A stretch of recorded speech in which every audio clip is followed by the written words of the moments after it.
আসসালামু আলাইকুম। কি অবস্থা সবার? আশা করছি সবাই ভালো আছেন। অস্ট্রিয়াতে এই প্রথমবার আমি আসছি। অলমোস্ট 11 দিন 12 দিন চলে। প্রথমবার স্নোফল হচ্ছে দেখছি। বাইরে গিয়েও ভিডিওটা করব। তো রুমের জানালা থেকে ফার্স্ট স্নোফলের ভিডিওটা করে রাখছি।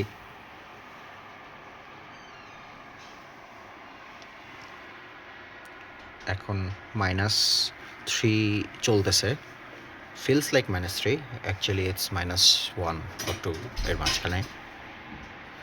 তো স্নোফল হচ্ছে, জানি না দেখা যাচ্ছে কিনা, হোপফুলি দেখা যাচ্ছে। Yes, I am seeing that in the video. Snowfall দেখতে ভালোই লাগে, কিন্তু সমস্যা হচ্ছে কাজের ক্ষেত্রে বাইরে বের হওয়া অনেক টাফ। গাছটা পুরোটাই স্নোফল, বরফে ঢেকে গেছে।